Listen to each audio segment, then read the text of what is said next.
This is CBC Nova Scotia News. Tonight, final fight. After years of pushing for out-of-province care, this Halifax woman is now seeking assistance to end her life. Park cleanup. New details debunk the Halifax municipality's claim of soil contamination at homeless encampments. And Waddell Street. Halifax renames a street after a prominent physician and civil rights champion. A cloudier Thursday shaping up with winds shifting to the north as this front will usher in a more fall-like feel to end the week. Your full forecast is coming up.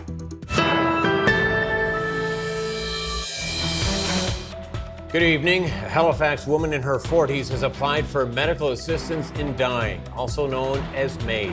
It comes after years of fighting with the province's Department of Health and Wellness for access to out-of-province care, which has been repeatedly denied. And as Angela McIver reports, several doctors are coming to her defense.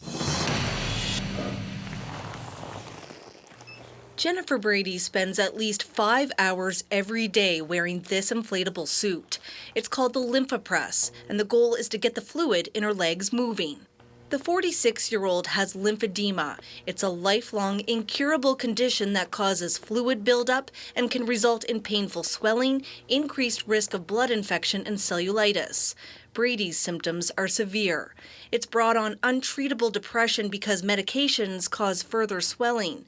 Desperate, she recently applied for medical assistance in dying, also known as MAID. I think probably most people looking at me would not think that I'm as sick as I am, or as sick as, getting to a point that I'd apply for MAID. The impact of the disease, though, I'm living a half of my life, or a quarter of the life that I used to be able to lead. Brady satisfies all of the MAID requirements except one. Technically, treatments do exist. In June, the lead clinician overseeing Nova Scotia applications took the unusual step of writing a letter to the province. To request a MAID assessment is not an easy thing for most people. To do so when one is only 46 years old, otherwise healthy, and has 2 children at home is almost unthinkable. He summarized options for care that should be explored. Your office can make this happen, he wrote. Brady is in a fight with the Department of Health. So far, the province has refused to cover treatment outside of Nova Scotia. At the center of it, a lack of in-province expertise. The department has declined comment, citing the ongoing judicial review.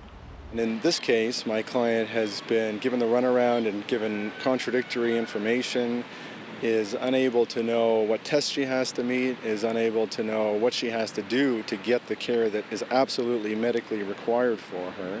It started in May of 2019 when Brady's lymph nodes were removed after a radical hysterectomy to treat cervical cancer. She was quickly referred to the lymphedema clinic in Halifax. After 2 years, she applied for out-of-province care through the Medical Service Insurance Program, or MSI, and traveled to Montreal for a consultation. MSI rejected her application. Her appeal was also denied, stating referrals must be initiated with a Nova Scotia specialist. That, she says, doesn't exist. She was told to wait for prior approval before again seeking care, but in June of 2022, Brady traveled to Japan where she had surgery. It provided only temporary relief. She remortgaged her house to pay the $60,000 bill. So it is considered by the province as a surgery or treatment that they will pay for. Again, though, it comes back to that, my inability to provide a specialist referral because that person does not exist in Nova Scotia.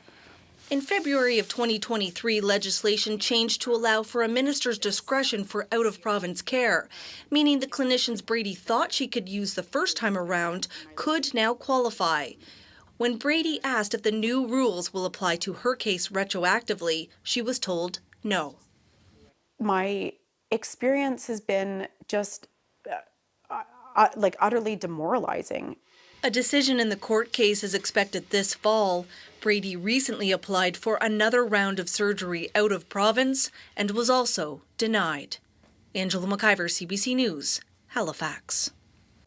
The health minister wouldn't comment on Brady's case, citing privacy, but when asked at Province House today whether her department is equipped to help people in need and avoid assisted death, Michelle Thompson had this to say. We do have to follow the policies. We do need to follow the pathways that have been set out for us. And there may be times that people are outside of those pathways, but wherever possible, we will work very, very hard to support people. Thompson says if Nova Scotians are seeking out-of-province treatment, they should reach out to the department to ensure they have all of the required information before they make travel plans.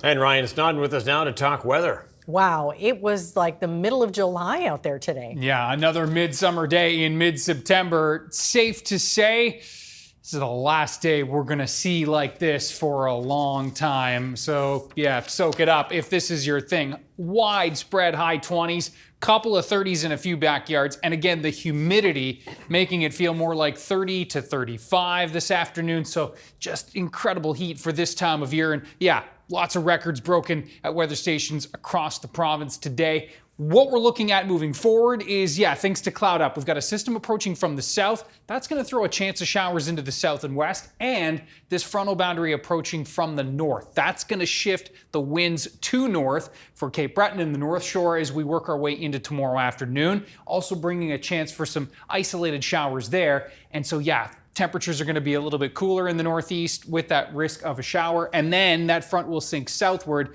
and we'll all be into the fall-like feel for Friday. Note temperatures, still 23, 24, but expecting a drop here into the afternoon as the wind does kick in from the north. But still, low to mid-20s tomorrow. But plenty of teens in the 7-day forecast. We'll talk about it with your full forecast coming up. All the details on the way. Thanks so much, Ryan. Thank you. Well, this spring, the Halifax municipality said major repairs were needed for the parks where homeless encampments had been set up for months. They said the soil was contaminated because of the people sheltering there. But new details show that was not true. Haley Ryan has more. Fencing has been up around Victoria Park in downtown Halifax for months. And inside, there's a fresh new layer of soil and grass. People walking by have a clear idea about why the work was needed. They had to close it down because it was just getting ruined by the encampments. Right. I would be led to believe that it was probably the homeless encampments, and they don't want to let people use the land. The city closed camps at Victoria Park and Grand Parade in March because they said the province had enough shelter spaces for everyone, and they were no longer healthy or safe environments. HRM said human waste, drug paraphernalia, and garbage was left behind, and new sod was needed because toxins had polluted the soil. But a professional assessment from April on these two sites show no such contaminants were found.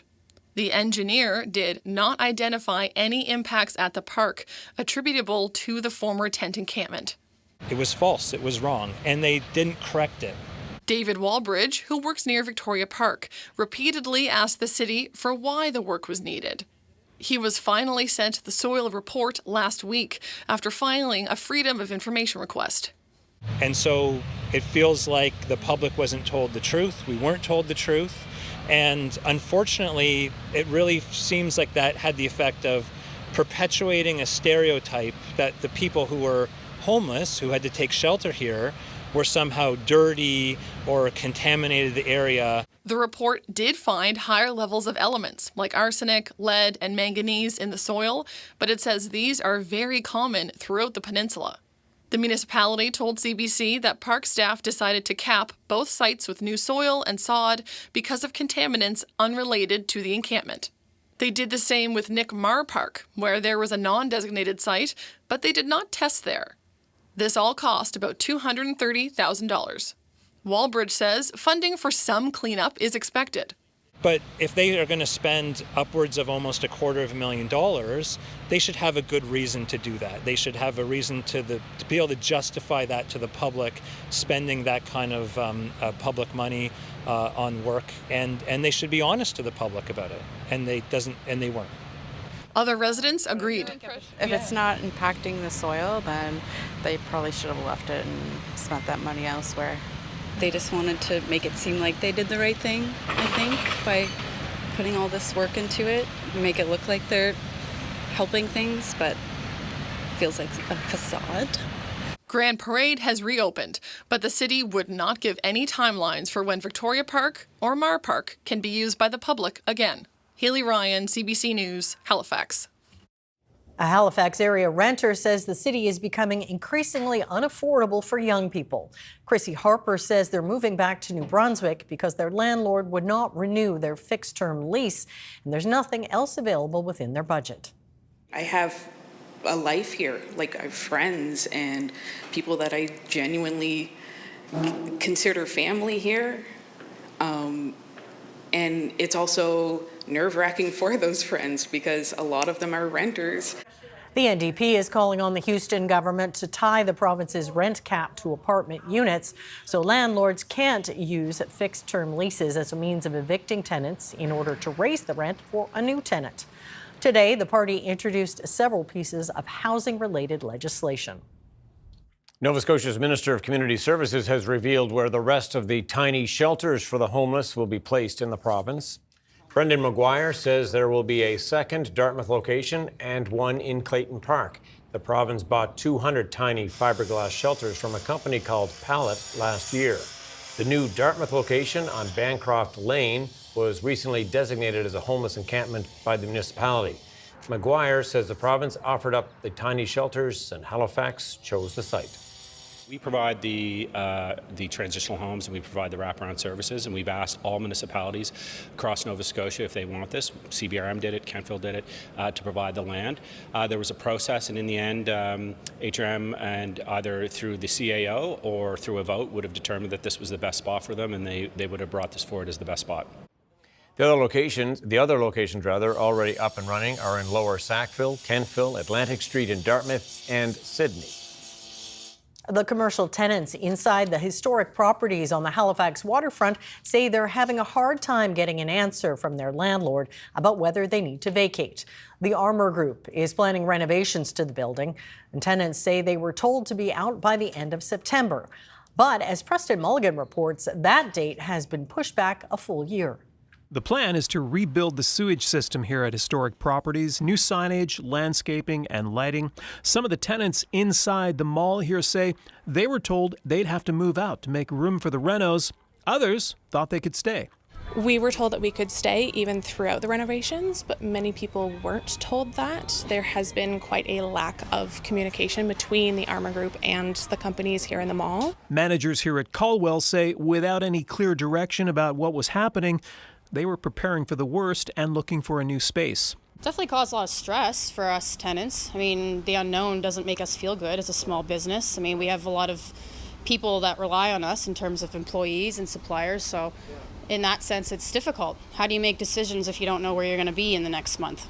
Mireille McMullen says Armour Group made that decision for her. It was a termination of the lease, and they apologized. It's just that they needed to do all the renovation, and it really needed to do the renovation because the pipings, all the pipes of this mall are really pretty old. So she moved out, carrying much of what she owns here by hand to a spot she found just up the street, only to find out this summer the renos had been delayed. So she signed a new lease and moved back in.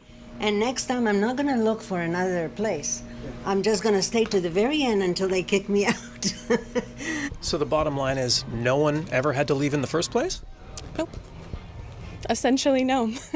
But they never told anybody that explicitly. Two waterfront restaurants, Pickford and Black, and Salty's are planning to vacate permanently. As for the tenants inside the mall, their plan now is to stay until September of 2025 unless they're told otherwise. No one from Armour Group returned our requests for an interview. Preston Mulligan, CBC News, Halifax. Halifax is naming a street in honor of a doctor who was being recognized for his dedication to the community and his campaigns against racial injustice. Dr. Alfred Waddell died more than 70 years ago. But as Gareth Hampshire reports, his family is happy he's being recognized when his name replaces what is now Proctor Street in Halifax. Dr. Ron Milnes pleased his grandfather, Alfred Waddell's being recognized in the new Cogswell district, near where he lived and worked as a doctor through the 1930s into the early 1950s. He's an unsung hero because people don't know all the things that he actually accomplished One of the first black doctors to graduate from Dalhousie, where there's still a display honoring him today, he went on to dedicate his life to serving communities that had limited access to healthcare. He was one of the only physicians of his time to make house calls to the historically black communities of Africville, Beachville, and the Prestons. He advocated for better conditions in these communities, especially Africville, where there were issues with clean water and other services that the people weren't being provided, even though they were paying taxes in the city. Born in Trinidad and Tobago, he moved to Halifax, where he found things a lot different, as explained in a documentary film about his life. Well, at that time in Halifax, racial discrimination was rampant. Most students who came from the Caribbean or from other countries who had a dark skin were not welcome. Apparently he couldn't find a place to stay, and he came and asked my mother if she could accommodate him, which she did. But he stayed in Halifax with his family and became a champion of civil rights.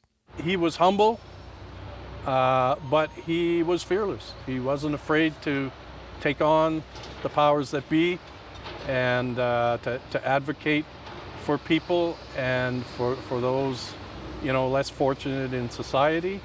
Waddell's perhaps best known as the doctor who treated Viola Desmond after she was arrested in New Glasgow when she refused to leave a whites-only section of a theatre in 1946.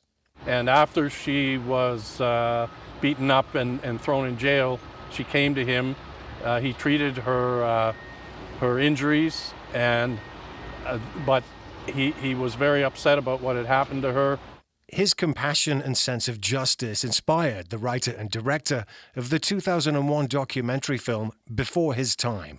There is so much conflict in the world that I think we need to hear stories like Dr. Waddell, who, despite all the adversaries, set out on a path to do good. The Cogswell area where many of his patients lived is where Dr. Alfred Waddell Street will be. Halifax hopes to highlight the cultural significance and contributions of the African Nova Scotian community.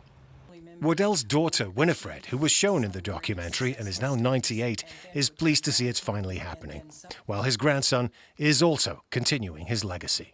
There's still inequities, disparities in income and healthcare and housing, so many areas of life. So, yeah.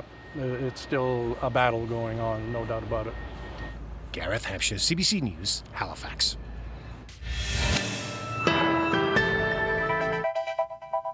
All right, well, it's been a pretty nice day in Nova Scotia, to say the least. Absolutely beautiful. Halifax waterfront, not a bad place to spend an evening like this, is it? You got it. And Ryan's up next with the full weather forecast.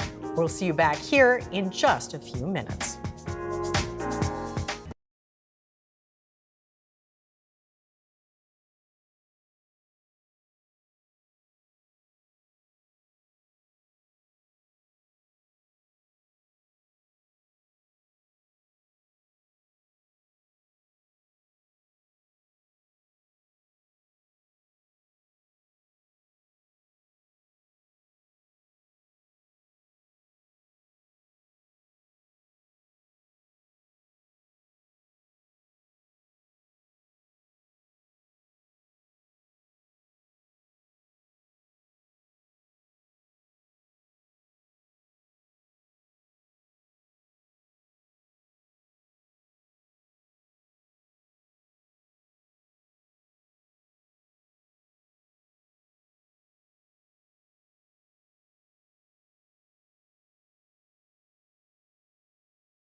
All right, good to see you here, Ryan. You resisted the urge to head to the beach today. You decided to come to the office. Yeah, That's what a fantastic. day. It was tempting. It was tempting for sure. As I said, probably the last one like this. But we had more than our fair share this summer, Sure, so that's it's not like we're thinking, oh, why now? But certainly a big front coming and a big change coming and a more fall-like feel to welcome fall, which of course Fall is officially nice too. Timely. kicks in on Sunday. Have a look at our shot right now. Wow. This is Somerville, and yeah, looks like a few folks out there dining right now, and why not, right? Patio season extends for yet another day, and a beautiful shot there at the quarter deck on the South Shore. Now temperatures 19 at Western Head right now, and 15 at Halifax, 26 at the airport. That's one of the hotter spots. Antigonish also at 26 degrees.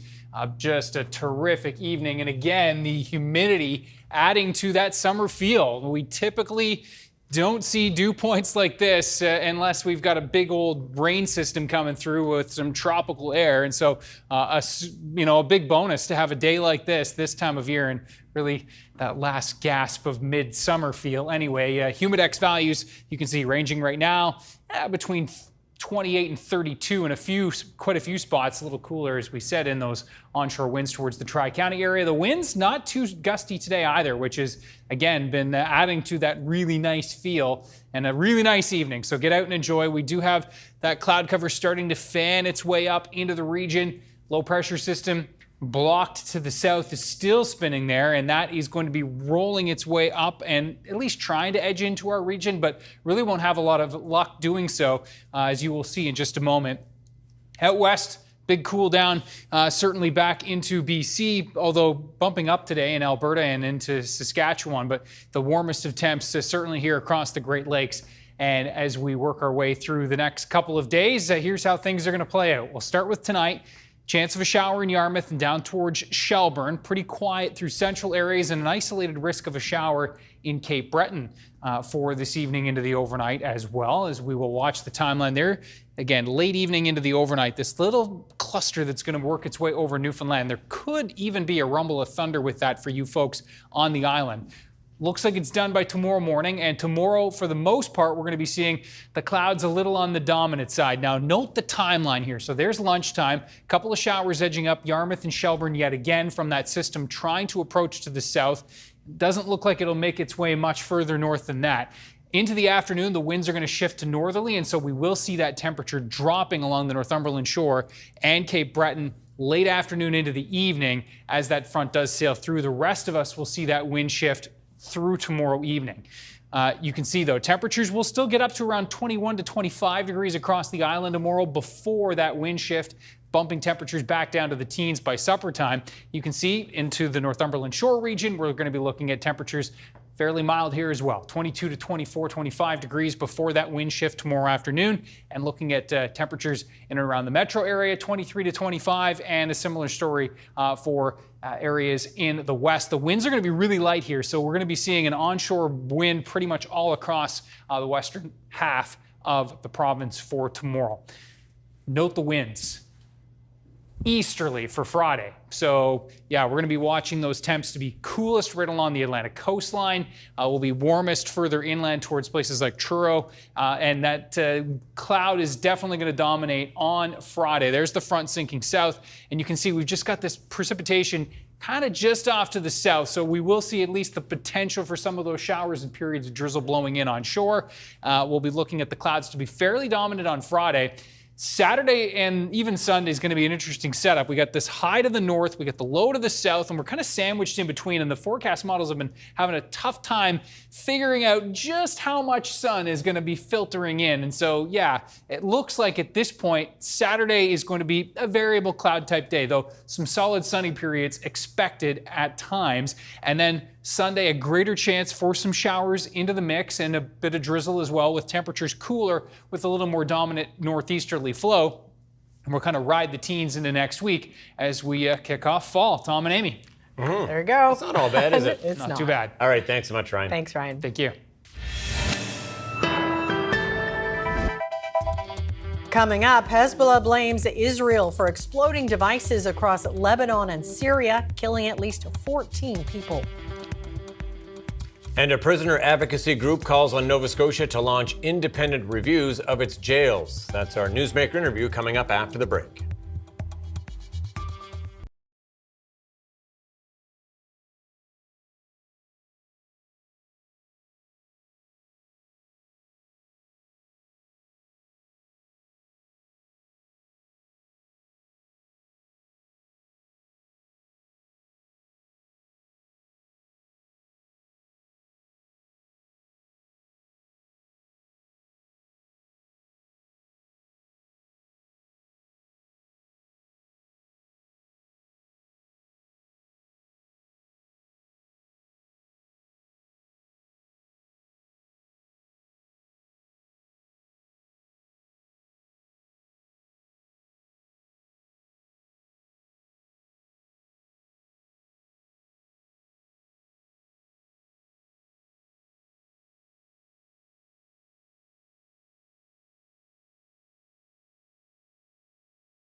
The latest report from the East Coast Prison Justice Society says lockdowns at the Burnside Jail have become the new normal as the institution struggles with staffing levels.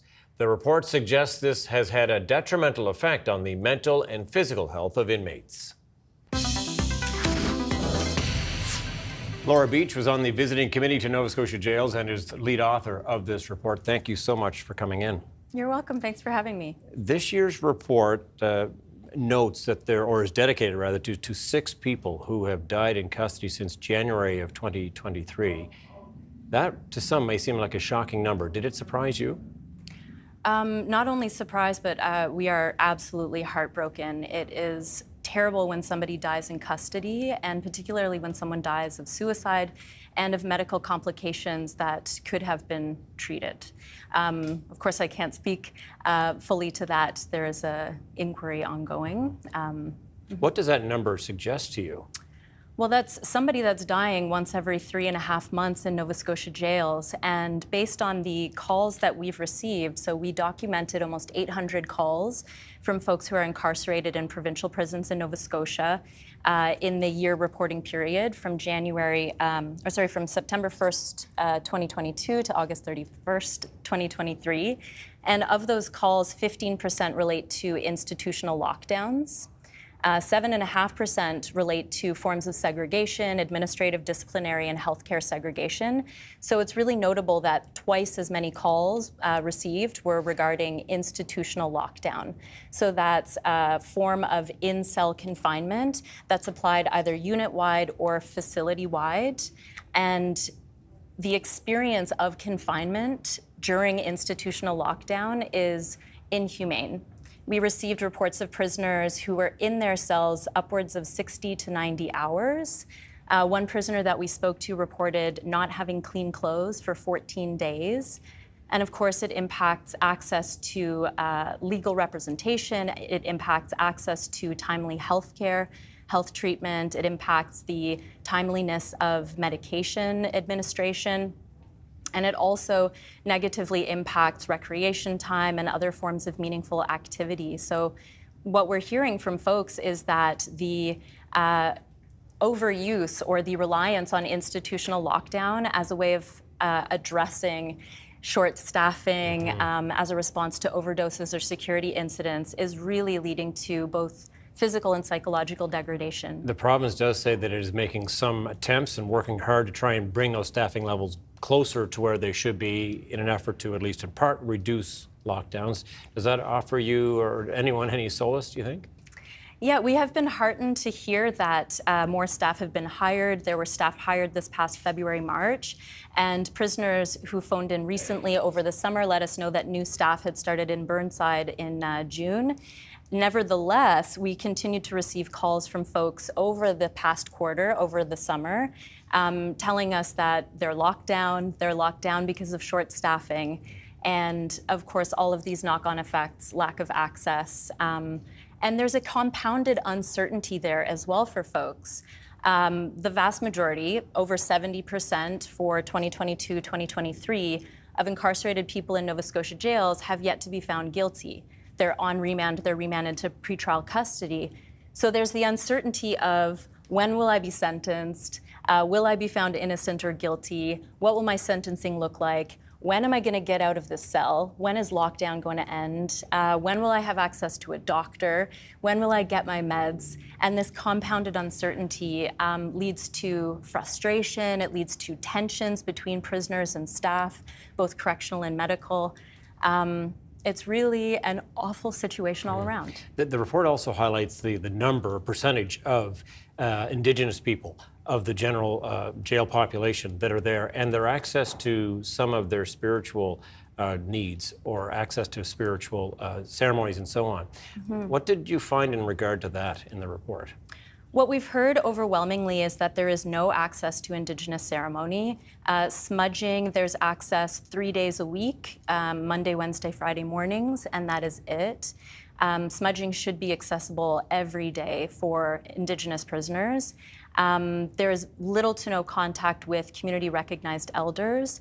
And so what East Coast Prison Justice Society has recommended is that government work closely with community-based organizations like the Mi'kmaq Legal Support Network and the Mi'kmaq Friendship Center to provide community liaison, to procure and provide elder services.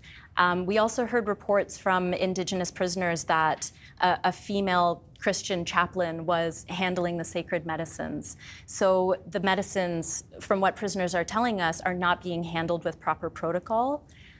So we're really recommending that government, not just Nova Scotia Corrections, but Nova Scotia Health as well, because that overlaps with provision of culturally responsive mental health care.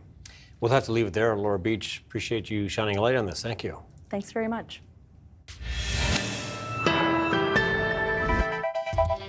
Coming up, Instagram rolls out new teen accounts with enhanced parental controls and privacy features.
Welcome back. Conservative leader Pierre Poilievre has been calling on other parties to support a non-confidence vote to topple the Liberal government, but that's proving difficult. Rafi Boudjikanian has more on that and about a prominent Liberal minister's plan to leave the cabinet.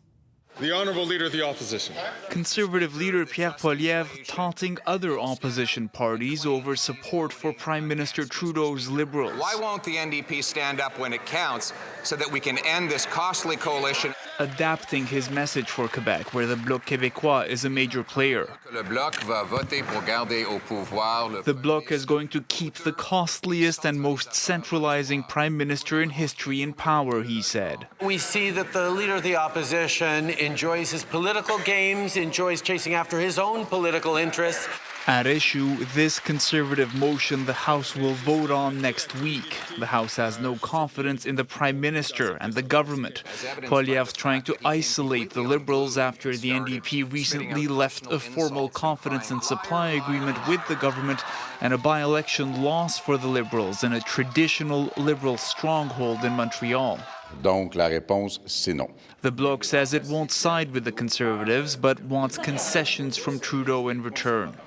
All this while the Prime Minister is also dealing with another loss. A key cabinet minister and organizer in Quebec, Pablo Rodriguez, is leaving those functions to run for leadership of that province's Liberal Party. Obviously, he leaves a hole. He's a very important member of our cabinet and our caucus, but there is a lot of other MPs and ministers that stay behind and will keep fighting for the interests of Quebecers and Canadians. Their fight may come sooner than they'd like. The NDP won't say how it intends to vote on the Conservatives' confidence motion.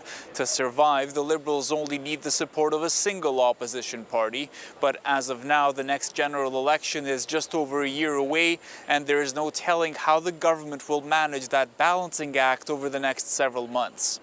Rafi Boudjikanian, CBC News, Ottawa. Pierre Poilievre also made MP pensions political. For weeks, he accused NDP leader Jagmeet Singh of keeping the government in power in order to qualify for his pension. But experts say Poilievre's own pension is estimated to be more than 3 times that of Singh's. Ashley Burke has that story. Pierre Poilievre talking about anything but his pension. A carbon tax election needed because... preferring to stick to his narrative. Mr. Poilievre's pension. I'm not going to talk anything like that. In fact, no Conservative willing to talk after CBC News reported the estimated size of their leader's pension. What do you think? I'm late for a meeting, thanks. No comment. But it was Poilievre who made MPs' pensions an issue. He wanted his pension. For weeks, he accused Jagmeet Singh of propping up the Liberals just long enough to qualify for his own MP pension. Stop being sellout Singh. Put the people ahead of your pension. Even releasing ads to drive that claim home. Jagmeet Singh, he gets his pension. Trudeau gets power. His pension is like 3.5 times in present value terms as compared to that of Jagmeet Singh. CBC asked this expert to crunch the numbers. He estimates Poilievre could make more than $230,000 annually from his pension once he turns 65. That's the same amount the Prime Minister could make at 67 when his MP pension kicks in too. And if Singh qualifies, he could make more than $66,000 a year at 65. The main reason why Mr. Poilievre's pension would be around 3.5 times larger is because he has about 3.5 times as much service. And that has Liberals on the attack. What Mr. Poilievre has tried to do with Mr. Singh's pension is pretty despicable. Mr. Poilievre is the ultimate hypocrite. Singh is also firing back against Poilievre's claim he's putting his pension ahead of Canadians. It's another tired old lie that Pierre Poilievre likes to say, and it's a lie that he uses to distract from the facts.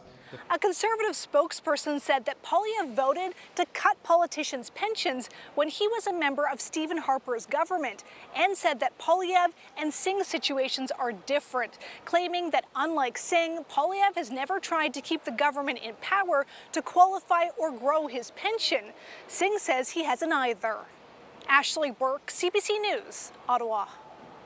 The U.S. presidential race is tightening in North Carolina. The traditional Republican stronghold has now turned into a toss-up since Kamala Harris jumped into the race for the Democrats.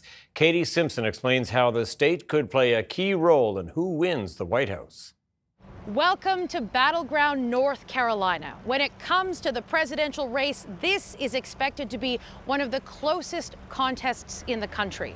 Just a few months ago, that wasn't the case. When it was Donald Trump versus Joe Biden, Donald Trump and the Republicans, they had an established lead. But that all changed when Joe Biden decided he wouldn't seek re-election and Kamala Harris started her campaign. The numbers started to shift. The Democrats started gaining momentum. So the big question is why? What changed? And part of the answer, at least, can be found here at the University of North Carolina in Charlotte. Younger voters appear to be more engaged. We've been speaking with volunteers who register students to vote. They say more students have been signing up, becoming more engaged, particularly young women. So we went into a political science class to sort of talk to some of the students to find out what it is that made them more engaged in this moment. I've always been really invested in the fact that she's a woman of color and she is a woman in general is definitely a bigger switch from just men and men. Just because of the whole thing with, Joe Biden's age and with Israel Gaza, a lot of people did not want to vote before. I haven't seen this much voter engagement and people excited since 2012 whenever I went and saw Michelle Obama at the Greensboro Coliseum with my mom. Have you decided who you're going to vote for this year? I will be voting for Kamala, yeah. Tell me why. Frankly, it's just refreshing to have someone who is younger and frankly more coherent. Well, the youth vote is shifting, and it is important in this state and other states. One thing to remember about North Carolina is its voting history. Traditionally, Republicans have been very successful in presidential contests. The last Democrat to actually win this state was Barack Obama in 2008, and he barely won it by about 12,000 votes. Donald Trump and the Republican Party are hoping they can lean into their roots in this state to rely on the party machinery to help overcome any momentum that Democrats and Kamala Harris think they might have in this moment. Katie Simpson, CBC News, Charlotte, North Carolina. Lebanon's health ministry says 14 people are dead and hundreds wounded in what appears to be a second wave of exploding devices in as many days. The attacks destroyed walkie-talkies, pagers, and other electronic equipment used by militant group Hezbollah in its war against Israel. Chris Brown has the details and a warning: some of the video may be disturbing. For the second day, panic spread across Lebanon as more electronic devices suddenly transformed into bombs. There were explosions inside stores and buildings, even at the funerals of those killed in Tuesday's blasts. Tuesday, it was thousands of pagers that blew up, causing catastrophic injuries. Wednesday, it was hundreds of handheld radios that detonated. The death toll on Tuesday alone was 12 people, Hezbollah acknowledging 6 of them were fighters. Lebanese authorities say 2 were children, including 9-year-old Fatima Abdallah. She was studying in the kitchen, said her aunt, and heard the pager sound. She went to check it, and it exploded. We spoke to analyst David Wood in Beirut just as the second round of explosions were going off. The indiscriminate nature of target identification and location of those devices has really shocked people in Lebanon across the board. While the Iranian-backed militant group Hezbollah blamed Israel, there's no official claim of responsibility. Nonetheless, some Israelis express pride in the apparent operation. It was a great thing, I think, very clever, very focused. Israel's cabinet has expanded its goals in the war against Hamas to include the return of Israeli residents to northern border communities Hezbollah has been shelling. On a visit with troops, the defense minister said the war is entering a new phase and shifting north. Hezbollah has said when Israel's attacks on Gaza end, it will stop as well. But for the Middle East's most powerful militia, having its communications utterly compromised is a major tactical setback. I think Hezbollah has withstood very severe attacks in the past, and it's not necessarily going to demoralize its supporters. Hezbollah has vowed to retaliate militarily, but how remains to be seen, as its leaders have repeatedly said they want to avoid a major war with Israel. Chris Brown, CBC News, London. A large Ukrainian drone attack on a military installation in western Russia has injured at least a dozen people. Video now circulating shows detonations and smoke filling the sky. The blast was so powerful it was detected by earthquake monitoring stations.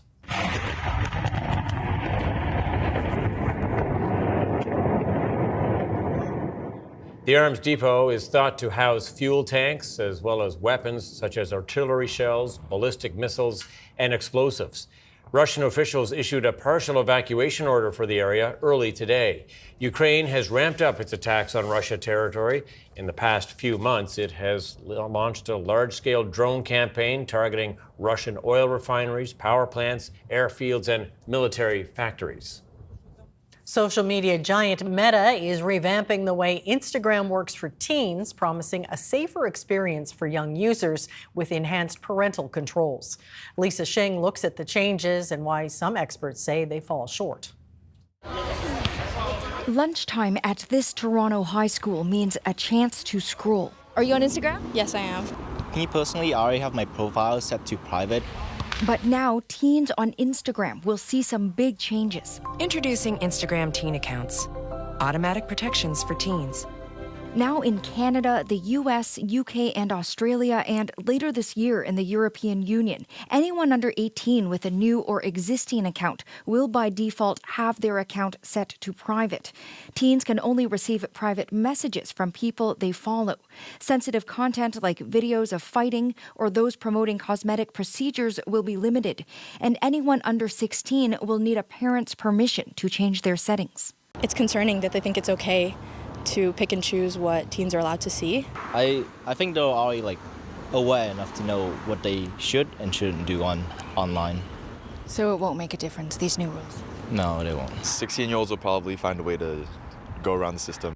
Meta, which owns Instagram, says anyone signing up will need to prove their age.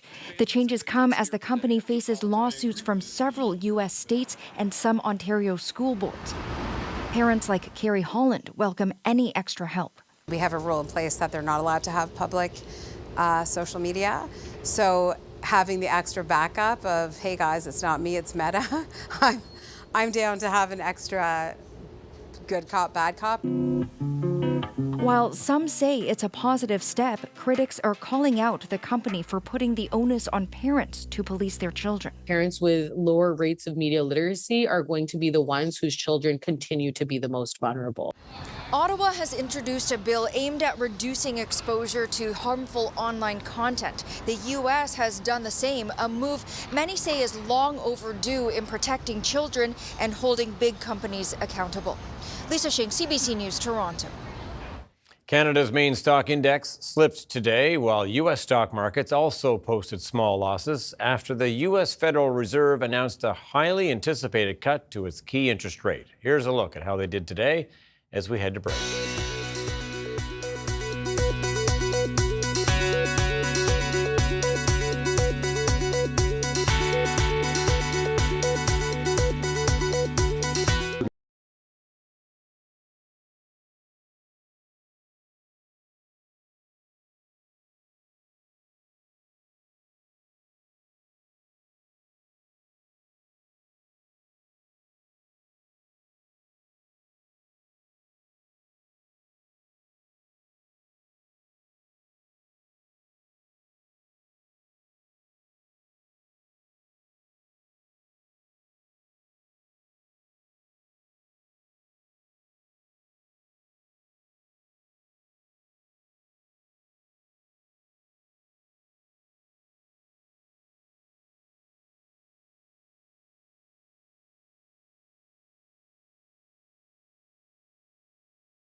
Everyone's in such a good mood today. I know. Could it be the vitamin D? Summer all over again. Yeah, I think a little extra pep in the step for sure. And listen, if you weren't lucky enough to get out today, it's going to be a fabulous evening. Temperatures are going to take a while to cool down, obviously, with this type of warmth that we had out there today. Have a look at our viewer picture of the day. We're going to be just north of Halifax. Now, again, the lunar eclipse was last night, right? So we had, and it was also a supermoon and a full moon. And thanks to Joan for this snapshot of the supermoon, harvest moon, partial eclipse. It's a mouthful, but it was all just terrific. And thanks to Joan for snapping this great pic. Glad that the weather cooperated. Ryan's picks at cbc.ca. Okay, so a chance for showers tomorrow in the southwest, Yarmouth, Shelburne, and also then in the afternoon as the front comes through, a chance for an isolated shower, Cape Breton and along the Northumberland shore as the winds do shift to north on the other side of that front. And so temperature highs, widespread 23 to 25, but you folks in Cape Breton and along the Northumberland shore will see a temperature drop into the afternoon. Now for Friday, we're going to be looking at that chance for showers. The greatest risk will be for the Cape Breton region and along the Atlantic coastline. Can't rule out a chance pretty much anywhere, as you will see with this setup. As we cloud up tonight, there's tomorrow kind of, clouds stubborn, but some sun breaks in there. There's that chance for a shower in the southwest, and then a chance with that front coming through. The front moves to the south, and then that setup for Friday is there's lots of moisture at play. Most of it just to the south, but in that onshore wind, there will be the risk of a shower kind of wrapping into the province. And then it looks like Saturday trending a little brighter, certainly with the afternoon forecast model runs before a better chance for a shower back in the mix for Sunday, but we'll drill into that in more detail tomorrow. Looking forward to it. Okay, you mentioned the moon. One more look at it here. The sky was bright, of course, last night. All across the world. Yep, here's a look at last night's harvest supermoon as it reached peak illumination over Hamilton, Ontario. And as you mentioned, Ryan, as if that lunar phenomenon isn't enough, stargazers around the world were also treated to a partial lunar eclipse last night too. It is very rare for all three lunar events to happen at the same time. The next time a supermoon and a partial lunar eclipse will happen together is October 2033. Stay tuned for that. Yeah, that's it for us tonight. Thanks so much for watching. We'll see you next time. Good night. Good night.